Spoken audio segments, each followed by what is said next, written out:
여러분 안녕하십니까. 저는 책입니다. 토요일 밤입니다. 12시가 다 돼가군요.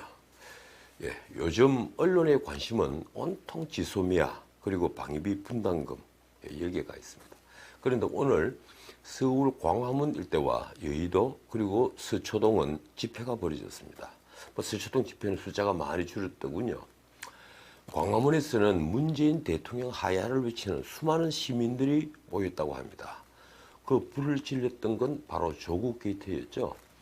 그 조국은 지난 14일과 21일 두 번의 검찰 소환에 아무런 답변을 하지 않았습니다. 진술 거부권, 묵비권, 이걸 행사를 했죠.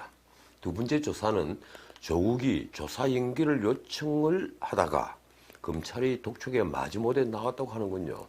그는 처인 정경심과 21일까지 무려 16번이나 접견을 했다고 합니다.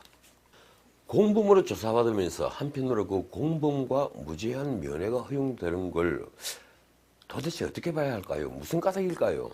그가 무죄이거나 아니면 검찰이 특혜를 베풀어 주는 것이거나 둘 중 하나 때문이겠죠. 그의 민낯이 이미 드러났는데도 이른바 진보 좌파들은 아직도 그를 비호하고 있습니다. 몇몇 소수의 양심적인 지식인 그룹을 제외하면 그렇습니다. 그래서 묻습니다. 권력의 타락이 왜 감춰지는지 아십니까? 권력의 울타리 안에서는 감히 저항하는 용감한 사람이 없는 때문이죠. 바꿔 말하면 권력 집단은 정치적 이익을 함께 하기 때문입니다. 말하자면 이 나라 정치 집단, 권력 집단은 이념과 정책을 함께하는 집단이라기보다는 정치적 이익을 함께하는 집단이라고 해야만 합니다. 그 결과 집단의 일부라도 변질이 되면 집단 전체는 부패합니다. 그게 필연적입니다. 저는 최근 그간 무리를 빚은 정치인을 탄원하고 비호하는 정치인들과 그 주변 인물들의 여러 행동과 발언을 지켜보면서 아직도 우리는 진정한 민주주의를 하기에는 너무 멀리 있다, 멀었다 하는 생각을 했습니다. 자, 본론입니다. 어제 저녁 벌어졌던 지소미아 쇼, 그러니까 지소미아 종료 6시간 전에 조건부 연장 결정을 한 게 오늘 하루 종일 화두였습니다. 대부분 언론은 미국의 적극적인 압박이 효과를 보았다고 썼습니다. 미국이 만들었다는 거죠. 일면 헤드라인부터 볼까요? 조선일보는 파국은 피했다. 동아일보는 파국은 막았다. 그러니까 두 신문 다 지소미아 종료를 단순히 한미일 안보공조 체제가 흔들리는 걸 넘어서 파국으로 보고 있었던 겁니다. 그러니까 결국 미국의 압박이 파국을 막았다, 이 얘기입니다.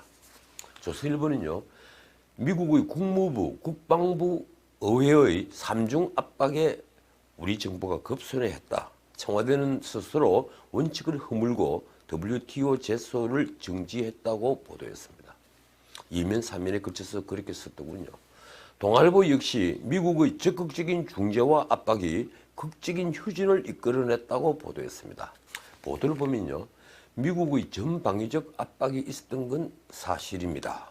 이 폼페이오 국무장관은 21일 강경화 장관에게 전날 걸었다고 하는군요. 지소미아 유지를 강력하게 주장했다는 겁니다. 국무부는 그 직후에 신속하게 두 장관이 한일 관계의 중요성을 재확인했다고 발표했죠. 아주 이례적으로 신속하게 전화 통화 즉시 발표를 했다는 겁니다. 미 상원도 이날 하루 만에 지소미아 연장을 촉구하는 결의안을 의결했는데요. 이 결의안은 발의 이튿날 상임위와 본회의에서 모두 만장일치로 의결된 아주 이례적인 결의안입니다. 미국 국방부 마크 에스퍼 장관과 이 사승장군들이 청와대를 찾아가서 문 대통령에게 지소미아 연장을 설득한 건 여러분들도 다들 아실 겁니다. 청와대는 그동안에 물러설 명분이 없었죠. 그런데 미국의 설득과 압박이 명분이 됐던 겁니다. 솔직히 이건 우리나라가 일본에 양보한 것이죠. 더 정직하게 말하자면 처음부터 지소미아는 건드리지 말아야 할 대상이었습니다. 일본과의 역사 인식 문제가 통상 문제가 된 것은 아베 신조 총리가 100번 잘못한 겁니다. 그가 반도체 부품 수출 규제를 하면서 안보 핑계를 댄 것은 더 잘못한 것이죠. 그렇다고 통상 문제를 두고 한미일 안보 공조의 근간인 지소미아를 종료시키겠다고 한 것은 결과적으로 미국의 개입을 불러서 일본을 다시 협상장으로 나오게 한 계책이 됐을지는 몰라도 우리 정부가 언제든 한미일 공조를 깰 수도 있다는 인식을 미국 지도부뿐 아니라 조야에 심어준 것도 사실입니다. 동아일보는요, 일시적 휴전이라면서 정부 관계자의 말을 빌려서 공개적 대화를 거부하던 일본을 협상 테이블로 끌어낸 건 성공적이라는 취지로 보도를 했습니다. 그런데 제가 보기엔요, 일본은 아직 전혀 바뀐 게 없습니다. 일본 조야는 한결같이 수출 규제에 대한 입장에는 변화가 없다, 이렇게 말하고 있습니다. 그러면서 아직도 노골적으로 징용배상 문제가 해결되어야 한다, 이렇게 또 나오고 있죠. 물론 우리도 역시 수출 규제를 무조건 철회해야 한다, 즉 사태를 7월 1일로 되돌려야 한다고 자존심을 세우고 있습니다. 어제 발표 때 김유건 제1차장도 그런 얘기를 했죠. 문재인 대통령은 단식 중인 황교안 대표에게 이 지소미아 문제가 잘 정리됐다고 말을 했죠. 강기정 정무수석이 그렇게 전했습니다. 지소미아 문제가 잘 정리되었다. 글쎄요, 저는 우리가 결국은 지소미아 문제로 더 이상 일본에 태클을 걸 수 없는 이상한 처지가 된 것만 같아 보입니다. 우리가 언제든 종료를 선언할 수 있다는 조건부 연장이란 것이 현행 지소미아 협정 어디에도 없는 것인데다가 근거가 없는 것인데다가 워낙 국제법상 이상한 조치라서 앞으로 두고두고 논란거리만 하나 더 만든 게 아닌가 생각합니다. 차라리 지소미아를 연장을 하고 협상장으로 다시 나온 일본과 협상을 재개한다면 어땠을까요? 미국부터 일본도 아마 우리를 달리 봤을 거라고 저는 생각합니다. 지금으로서는 문재인 정부는 미국 조야의 신뢰를 다시 한번 잃은 셈이 됐습니다. 그리고 일본의 양보도 받아내지 못한 것인데 어째서 문재인 대통령은 황교안 대표에게 잘 정리됐다고 한 것일까요? 조선일보 사설 제목은 아주 직설적입니다. 재발등 찍은 지소미아 사태, 무능외교 나라가 부끄럽다. 이 사설은요, 심지어 자존심을 세우고 지지자들이 좋아한다고 국익을 해치는 자해를 한다면 대통령의 직권남용이다, 이렇게 쓰고 있습니다.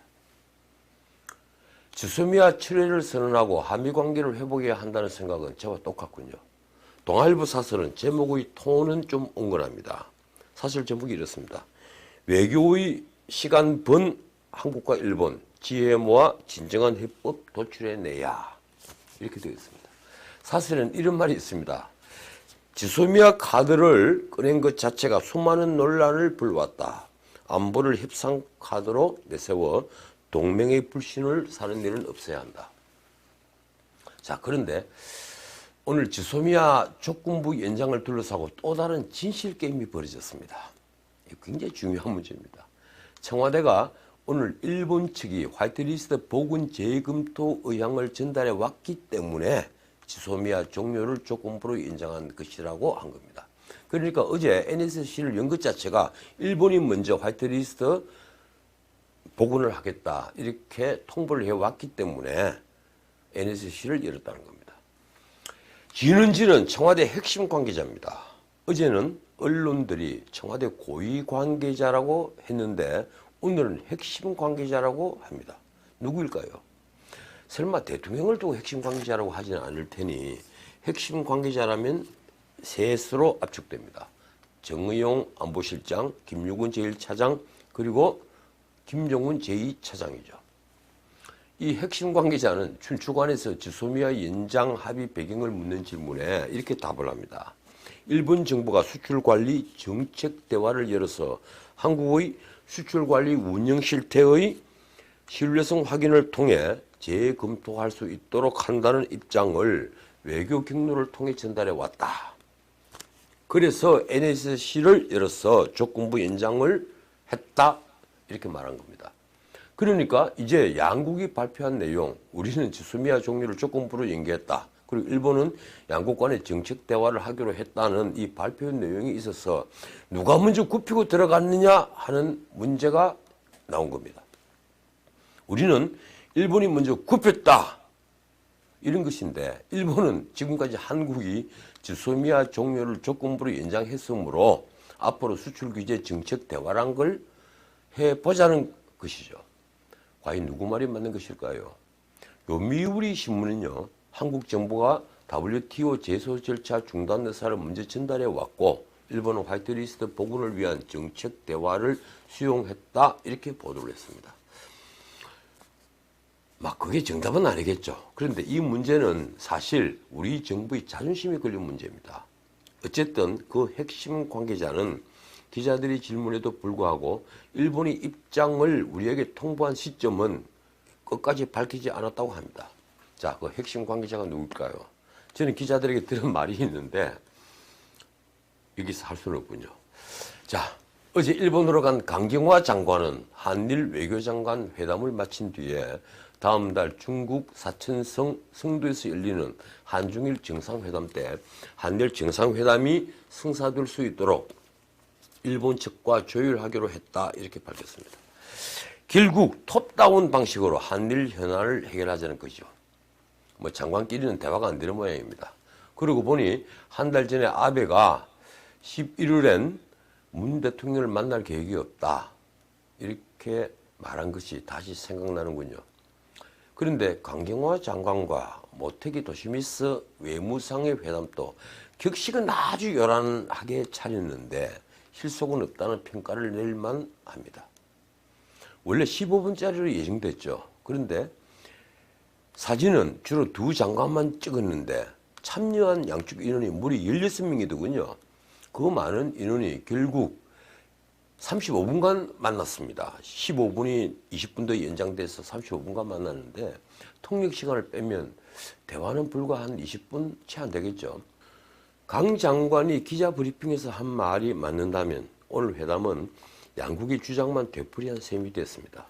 아마 그렇겠죠. 우리 측 말은 뻔합니다.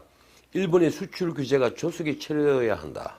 일본 모테기 도시미스가 한 말도 뻔합니다. 외무성 발표를 봐도 그렇군요. 한국 정부의 책임으로 국제법 위반 상태를 시정할 필요가 있다. 그 말에 덧붙인 말이 있습니다. 징용배상 판결 문제로 만약 일본 기업 자산의 현금화가 이루어지면 한일 관계는 더욱 심각한 상태가 된다. 강 장관은 모태기 장관과 만나기 전에 미국 국무부 존 설리번 부장관도 만났다고 합니다. 그건 또 25분간이었군요. 정말 바빴던 하루였던 것 같습니다. 그 자리에서 나온 말도 솔직히 뻔한 의례적인 말들이었습니다. 자, 그나저나 황교안 대표의 단식은 계속되고 있습니다. 이 날씨가 추운 겨울인데 아직 공수처법이나 선거법 본회의 부의는 열흘이나 남아있죠. 12월 3일이니까 말입니다. 이건 보통 일이 아닌 겁니다. 단식을 제대로 해본 사람들은 그 어려움을 잘 알더군요. 솔직히 한 말씀 드리죠. 저는요, 단식 같은 극단적인 정치적 저항을 지지하지는 않습니다. 더욱이 지금은 보수 통합에다가 인적 쇄신이 한국당의 화두가 되어 있으니 설령 황 대표가 문재인 대통령의 폭주를 막기 위한 순수한 마음에서 한 단식이라 해도 오해를 받을 수 있고 오히려 보수 통합과 인적 쇄신에 장애가 될 수 있기 때문이죠. 어쨌든 황 대표는 지금 단식을 시작했고 이제 야권뿐 아니라 언론의 주목을 받는 계기를 만든 것도 사실입니다. 패스트트랙 협상 책임을 지고 있는 나경원 원내대표도 미국에서 귀국하자 말자 곧장 황 대표의 단식 현장을 찾았더군요. 확실한 건 황 대표의 단식으로 이제 패스트트랙 법안에서 적당한 타협은 불가능하게 됐다는 겁니다. 그런데 그 와중에 민주당 이종걸 의원이 또 한 건 했더군요. 그는 페이스북에 나경원 의원의 이름을 빌려 교환 오빠라고 지칭하며 단식을 비꼬는 글을 올렸습니다. 비판하는 것과 비꼬는 건 전혀 다른 겁니다. 한마디만 제가 하죠. 이게 민주당 원내대표를 지낸 의원의 수준입니다. 그는 특히 황 대표와 고등학교 동창이 아닌가요? 참 가지가지합니다. 자, 오늘은 여기까지입니다. 황 대표의 건강을 빌겠습니다. 내일 좀 더 일찍 영상을 올리도록 하겠습니다. 지금까지 전우측이었습니다.